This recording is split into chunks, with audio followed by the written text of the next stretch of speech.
le das de tu filete, ¿no? ¿Ah? Le das de tu Y le dan su filete, sí. Y es una poodle que tiene lombrices. que tiene lombrices y etcétera. Pero bueno. Y bueno, los cínicos se comportaban de la misma manera y se llamaban los perros por eso, porque ocupaban el lugar más bajo de la sociedad y hacían este tipo de cosas. Por ejemplo, Diógenes comía muchas lentejas y se iba al ágora y echaba sus flatulencias allí. Todo el mundo lo veía como la cosa más horrible. Hacía cosas terribles, ¿no? No vamos a entrar en detalle. Su discípulo Crates, una de sus discípulas, que era Hiparquia, que fue la más importante de las filósofas griegas, la única que aparece en Vidas de los filósofos de Diógenes Laercio, y que Diógenes decía que con quien debatía lo enredaba y lo dejaba en ridículo.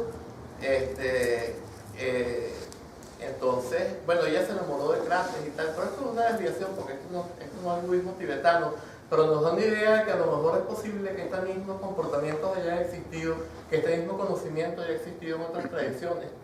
Entonces, ella se enamoró de Crates y le dijo que ella quería vivir con Crates, y Crates le dijo, pero ¿cómo va a ser que dejes tu familia y tus propiedades y tu casta y todo? Y ella le dijo, no, yo no puedo más que eso. Entonces le dio su zurrón y le dijo, mira, si tú vas a vivir sin más propiedades que las que caben aquí y conmigo, entonces fueron a vivir juntos y consumaron su unión en el ágora, frente a todo el mundo, ¿no? Totalmente más allá de la vergüenza y el miedo. Noi non ci vergogniamo per niente, pero no vayan a hacer lo mismo, ¿no? Por allá vi una más. Hoy vi que decía el mismo Crates canigamia, de unión de perros, que se ponían a copular como perros y así desvirgó a Hiparquia en frente de todos, sí, como perros. Claro, pues los perros no tienen vergüenza. No tienen vergüenza porque no son, aunque tienen un poquito, el gato no. Pero el perro sí, si tú lo regañas, él se vuelve el objeto vergonzoso que tú estás regañando. En cambio el gato no. O sea que perro, ahí era más bien gato. Drukpa Kunle tendría el comportamiento del Ahí Fukchenpa. vamos justo a los siguientes puntos, Drukpa Kunle. Gracias. Entonces, bueno, Drukpa Kunle, yo no voy a ponerme a echar los cuentos de Drukpa Kunle porque se nos está haciendo tarde. ¿A qué hora nosotros terminamos? 9:30 al principio, ¿no? Y faltan 10 minutos para las 9:30, pero podemos seguir un poquito, pero ya se está acabando el tiempo, entonces nos metamos con Drukpa Kunle. Vamos ahora a el problema, ¿no? El problema está en que todas estas cosas que yo dije pueden confundir muchísimo. Yo quería decirlas porque se entiende un principio, pero no para que se las limite. No hay un peor error alguno que jugar a ser lo que uno no es. Y si uno no tiene tawa, gompa y chuepa implica que uno puede permanecer en el gompa, que uno en su conducta diaria puede permanecer en rikpa. Y que la contemplación a su vez es que uno permanece en rikpa durante las sesiones de contemplación. Si uno no tiene eso, uno no puede actuar así. Y aunque tenga eso, uno no puede actuar así en Occidente, porque termina en el manicomio o en la cárcel. Entonces simplemente así no se puede actuar. Estos son solamente ejemplos para que se entienda un principio, pero no quiere decir que uno va a actuar igual. Claro, si uno fuera un mahasida, que lo meten en la cárcel y cuando van a ver, uno ya no está allí, o que tratan de meterlo y uno desaparece. Hay un cuento, por ejemplo, y no sé si es verdad, el Rinpoche de Mindolin, que los guardias rojos lo estaban ridiculizando en Lhasa y estaban en estas cosas que hacían ellos, ¿no? Y entonces de repente él cruzó una esquina y se fueron los guardias rojos detrás y no estaba, y no lo encontraron por ningún lado, había desaparecido. Y un tiempo después llegó a la frontera del Tíbet con una cantidad enorme de perros Lhasa de estos que se comen los chinos, que a él le encantaban. Y entonces rescató ese poco perros y llegó a la India, llegó a Darjeeling, fue por la frontera de Darjeeling. Entonces, bueno, si uno tiene una capacidad, suponiendo que este cuento sea verdad, si tiene una capacidad de este tipo, pues ahí sí puede uno hacerlo, pero no siendo un miembro de la comunidad Dzogchen, porque entonces, aún si uno es un mahasiddha, no le pueden hacer nada, se difama a la comunidad Dzogchen.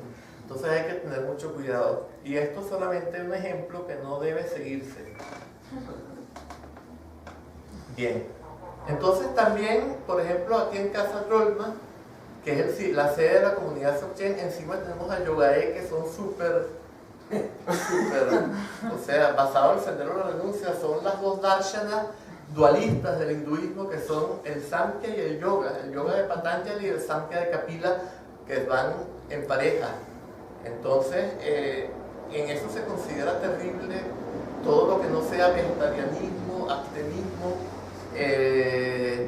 una conducta vestido de blanco, pura, etcétera, etcétera. Entonces, bueno, ya que tenemos esto aquí, que la gente tiene conceptos, evitar un poquito hacer conductas que de repente no esté echado con una botella de ¿cómo se llama? De mezcal regada por allí, uno echado en el suelo, o tener un poquito de cuidado con el comportamiento. Si pasamos de un extremo al otro, decirles que la holgura de la espontaneidad de nuestra propia condición, ahora decir que se reprimen un poquito, pero estamos en este mundo de represión y tenemos que reprimirlo, y no estamos en el estado de un mahasiddha, ni siquiera de alguien que tiene el Sherpa del Dzogchen. Entonces hay que respetar nuestra dimensión, adaptarnos a ella y respetar también la dimensión de nuestro mundo y respetar la comunidad de la que somos parte. Entonces, por esto, tener un poquito de cuidado con todas estas cosas. Entonces, vamos ahora a leer La joya del corazón afortunado de Pierre Dudion Yeshe Dorje, el mismo autor. Tanto Dilgo Chense como él fueron mis maestros, pero más directamente de Dilgo Chense yo recibí muchas. Él estaba en contemplación frente a mí por días y días y días, y eso me ayudó, pero la instrucción principal la recibí de Dilgo Rinpoche y Tilen Norbu. Y ahora considero que la enseñanza para nuestra época es la de Namkyen Norbu, y además de todo considero que es el maestro que tiene esa capacidad, el revelador de enseñanza para este momento. Pero en todo caso, bueno, vamos a leerlo. Homenaje a mi maestro. El gran maestro de Odiana, o sea, Padmasambhava, dijo una vez: no investigues las raíces de las cosas, investiga la raíz de la mente. ¿Cómo la investiga? No pensando si es así o si es así, sino mire directamente hacia ella. Eso lo agregué yo, no somos parte de Una vez que hayas encontrado la raíz de la mente, ¿cuál es la raíz de la mente? La naturaleza de la mente. La naturaleza de la mente es como un espejo en el que se manifiestan muchos reflejos. Los reflejos son dimensionales y tienen las cualidades de los sentidos. Pero también hay un reflejo que no ocupa ningún espacio, no es dimensional, por lo menos no es espacial, no ocupa ningún espacio y no tiene ninguna cualidad de los sentidos. ¿Y cuál es el sujeto mental? Parece que estuviera a una distancia de los objetos que tienen dimensionalidad y cualidades de los sentidos, pero no es más que un reflejo también, y no tiene ninguna realidad. Es un reflejo en el espejo. Lo único que hay es ese espejo en el cual no hay dualidad del sujeto y del objeto. Pero cuando surge este sujeto, siente que está a una distancia de esos reflejos y que los reflejos están fuera y que él está dentro. Error. Dualismo. Avidia. ¿Verdad? Una vez que hayas encontrado la raíz de la mente, que es ¿qué? La naturaleza de la mente, el espejo, sabrás una cosa. No obstante, todo será así liberado. ¿Qué significa sabrás una cosa? No obstante, todo será así liberado. Esto es una traducción que no es muy buena. Ahí lo que dice es Chik Shekundrol. Único sabor. No, Chik, uno, She, gnosis o capacidad cognitiva, una única gnosis que todo lo libera. Chik Shekundrol. Cuando tú estás en esa única gnosis, en la naturaleza de la mente, que es como el espejo, no hay ningún sujeto que se sienta separado del objeto y que quiera aferrarse a él, y por lo tanto no se fija nada, y por lo tanto todo se libera. No queda nada fijado, todo es como un dibujo hecho en el agua. Entonces este es un poco el sentido acá. Pero si no logras encontrar la raíz de la mente, conocerás todo pero no entenderás nada. Puede que aprendas todos los sutras, todos los tantras, todo lo que es la filosofía madhyamaka, sus diferencias con el Yogacara, pero serás absolutamente ignorante. Mientras más aprendas, más ignorante vas a ser, porque más orgullo vas a tener. Y el orgullo no es más que una exacerbación de la vidia en la cual uno se cree mejor que todos los demás y por lo tanto es peor porque está bien confundido y porque quiere ser mejor que los demás. Cuando comiences a meditar en la mente, siéntate con tu cuerpo derecho y permite que tu respiración entre y salga en forma natural. Contempla el espacio frente a ti con los ojos, ni cerrados ni totalmente abiertos. Esto es para comenzar, ¿ves? Comienzas a meditar en la mente, todavía no en la naturaleza de la mente. Piensa que por el bienestar de todos los seres, quienes han sido tus madres, en vidas pasadas, hemos tenido infinitas vidas, hemos tenido infinitas madres, vas a observar a la conciencia, el rostro de Samantabhadra. ¿Por qué? Porque nuestra verdadera condición cognitiva, nuestra verdadera capacidad cognitiva, nuestra naturaleza de la mente es el rostro de Samantabhadra, que es el estado primordial. Ruega fervorosamente a tu maestro raíz, quien es inseparable de Padmasambhava, el gurú de Odiana, y luego mezcla tu mente con la suya. ¿Cómo la mezcla? Tu mente con la suya. Buscando tu mente que no existe, se disuelve todo dualismo y se manifiesta solo la mente de Padmasambhava, que es el estado del maestro, y ese es el verdadero Guru Yoga, estar en el estado del maestro. No decir una oración, ni visualizar algo, ni siquiera visualizar nada. Eso está muy bien, hay que hacerlo como un soporte en la vida diaria, pero no es el verdadero Guru Yoga estar en Rigpa.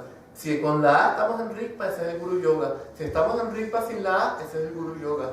Si estamos en Rigpa con Padmasambhava o Garam Dorje enfrente, también ese es el Guru Yoga. Si no está enfrente, ese también es el Guru Yoga. Rigpa es el Guru Yoga.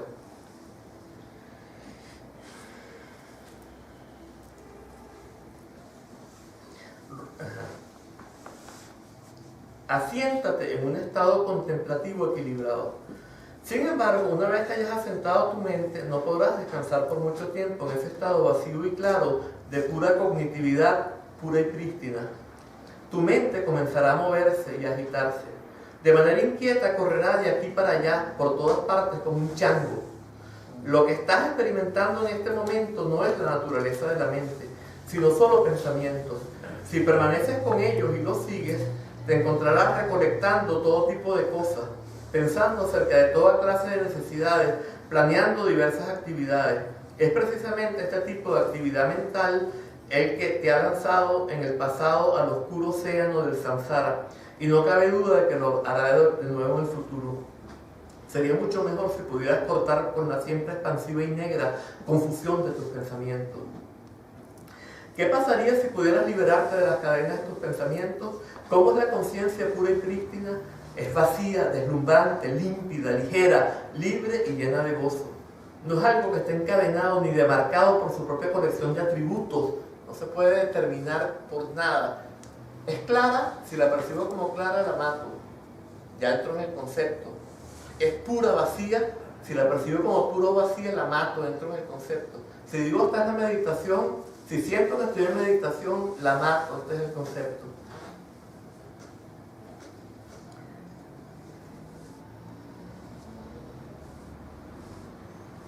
No hay nada en la totalidad del samsara y el nirvana que no lo abrace, ¿no? Desde el tiempo sin principio está dentro de nosotros, innata. Nunca hemos estado sin ella y sin embargo está plenamente fuera de nuestro campo de acción, esfuerzo e imaginación. No podemos alcanzarla porque nos afirmamos como algo separada de ella. No podemos imaginarla porque no es una imaginación, no es un concepto, no es una creación de la mente.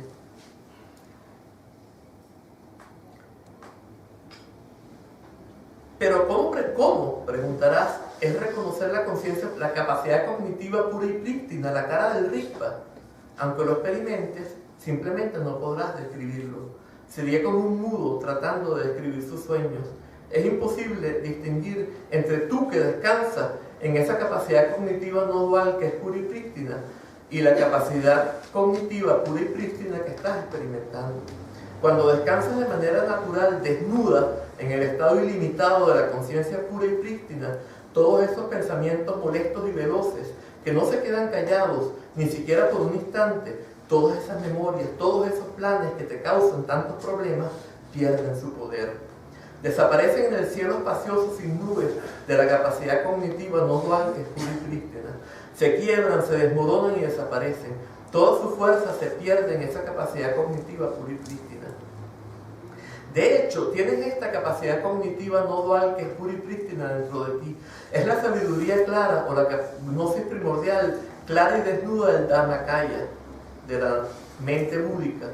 Pero ¿quién te puede introducir a ella? ¿En dónde puedes asentar su base? ¿De qué puedes estar seguro? Para empezar, es tu maestro quien te muestra el estado de esa capacidad cognitiva pura y prístina. Y cuando la reconoces por ti mismo, es cuando has sido introducido a tu propia naturaleza. Por ti mismo. Esto es lo que decíamos del Soso Rikpeyesha. Bueno, yo no sé esa palabra aquí, pero lo sé en el Colegio de México. Dije que era una palabra, pero no la mencioné. Todas las apariencias, tanto del samsara como del nirvana, son simples despliegues de tu propia conciencia o capacidad cognitiva pura y prístina, como reflejos en ese espejo no dual que es esa naturaleza de la mente. Así como las olas que se levantan y surgen del océano y regresan a él, así todos los pensamientos que surgen, moran y se disuelven en esa conciencia pura y prístina. Convéncete de su disolución y así te encontrarás en un estado totalmente libre, tanto de meditador como de objeto de meditación, más allá de la mente meditadora. De hecho, cuando surge un pensamiento, todo pensamiento surge, tiene su momento, mora y se disuelve. Pero si nosotros descubrimos su verdadera condición, que es el Dharmakaya, más allá de todo dualismo y de todo concepto, en el instante mismo no llega a terminar de pasar y disolverse, sino que en ese instante mismo se disuelve como un dibujo hecho en el agua. En el instante mismo que has reconocido se disuelve. No llega a pasar como una bola, sino que en el instante se disuelve. Y no queda ninguna huella, condicionamiento kármico, eso es lo que significa huella. Vasana, avarana ya sería como obstáculo, pero también está implícito. Ok. Convéncete de su disolución no quiere decir que te hagas creer a ti mismo que se disolvió. Te convences porque se disuelve cada vez que la miras. Si no, no te convences, si no te estás engañando. Entonces está aquí en defectivo la traducción. En ese caso podrías pensar, no hay necesidad de meditar. Bueno, yo puedo asegurarte que sí es necesario meditar. El mero reconocimiento de esa capacidad cognitiva y prístina no te libera. ¿Por qué? A través de tus vidas, desde el tiempo sin principio, te has visto envuelto en creencias falsas y hábitos engañosos. Desde entonces hasta ahora has gastado cada momento como un miserable y patético esclavo de tus pensamientos. Y cuando mueras no sabes a ciencia cierta dónde irás. Seguirás a tu karma y tendrás que sufrir. Es por esta razón que debes meditar, para preservar de manera continua el estado de capacidad cognitiva pura y prístina al que se te ha introducido.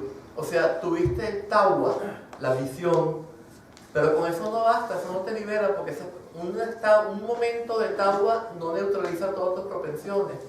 Vuelven a salir y te vuelven a ocultar, vuelven las nubes y ocultan el sol. Tienes que cada vez que aparezcan las nubes poder ver su naturaleza para descubrir que su verdadera condición es el mismo sol y se disuelve en el sol.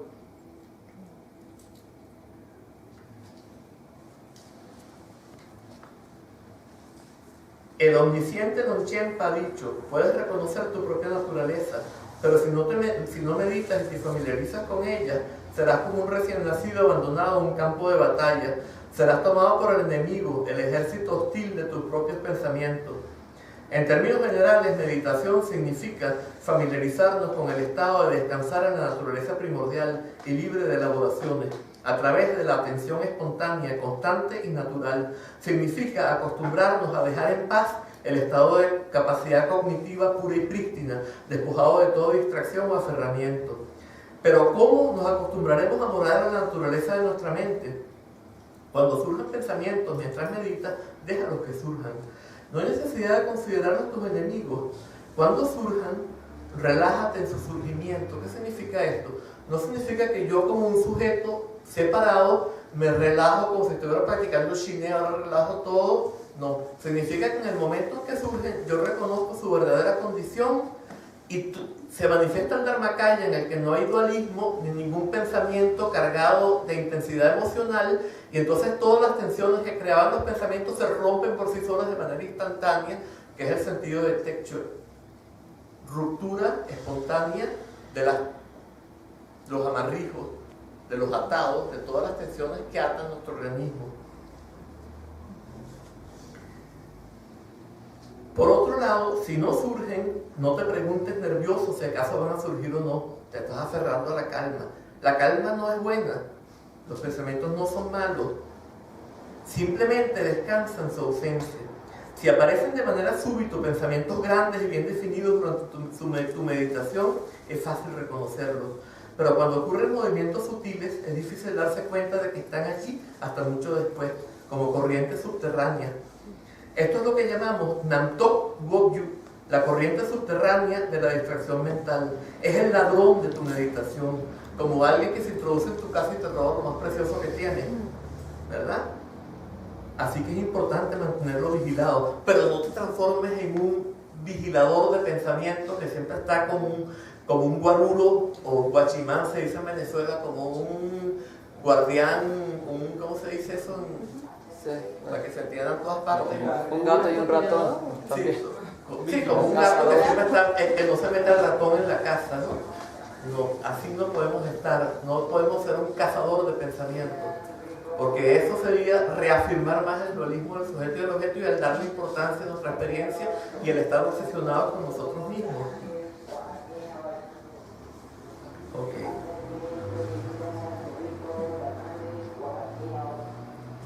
Si puedes estar atento en forma constante, tanto en la meditación como después de ella, mientras comes, duermes, caminas o estás sentado, es justamente eso, estás en lo correcto. O sea, no debemos desarrollar lo que podríamos llamar